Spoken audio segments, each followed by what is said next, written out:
With candles of remembrance, people gathered at London's Marble Arch for a vigil in support of Myanmar on World Human Rights Day. Young and old from the UK's Myanmar community came to remember the thousands of people killed and imprisoned by the junta since the failed coup in February last year, commemorating the dead, showing solidarity with the living, and dreaming of a future Myanmar free from violence and fear. The centrepiece of the event was a huge image of Ko Jimmy, one of 4 prisoners of conscience executed at the end of July. The work is by the Portuguese artist Paulo Andringa.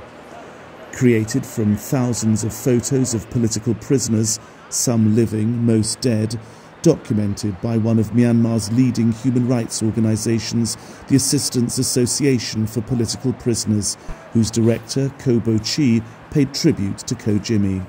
He is really brave, and he is an example for other political prisoners in prison. So actually, he is a hero of the new generation.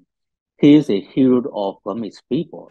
The execution of Ko Jimmy was condemned by the international community, including by the UN Rapporteur for Human Rights in Myanmar, Tom Andrews, who deplored the double standards of the international response to Ukraine and the lack of a response to the situation in Myanmar. It is remarkable, certainly to the people of Myanmar, that international mechanisms that have served, for example, the people of Ukraine, who have suffered a great injustice, are simply not available to the people of Myanmar for reasons that are beyond explanation to the people of Myanmar. I mean, the UN Security Council held a session specifically on the invasion of Ukraine. This was just in a matter of days. Once the invasion occurred, people of Myanmar continued to wait over 18 months later. A special session of the Emergency General Assembly. People of Myanmar continued to wait.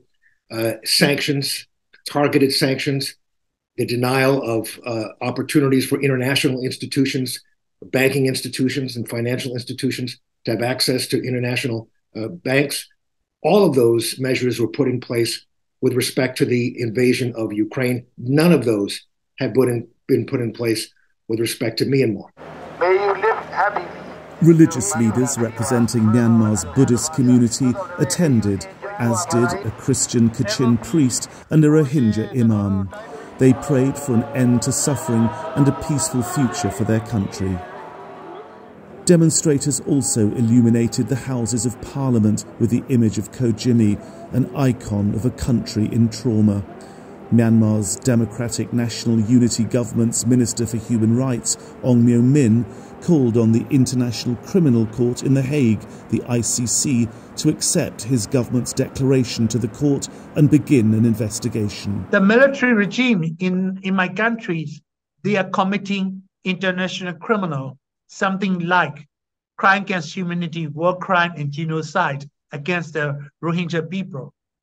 So NUG is very much committed to bring the justice utilizing international accountabilities.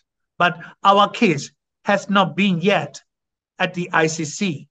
So we make a clear declaration to invite the ICC investigation and commitment to cooperate with the ICC to bring the justice. So please accept the cases of Myanmar at the ICC in order to take the legal action against the military. This iconic illumination sends a powerful signal to the British establishment that the crisis in Myanmar demands robust action.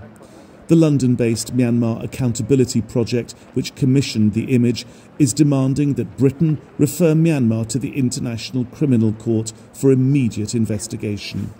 Britain must refer Myanmar to the ICC just as it referred Ukraine, because as in Ukraine, crimes against humanity are taking place on an industrial scale. With this image, we're sending a wake-up call to the world that there must be robust action, accountability and justice for the people of Myanmar. 2,500 people have been killed since the coup. 16,000 people have been detained or forcibly disappeared. On World Human Rights Day, we're saying there must be robust action.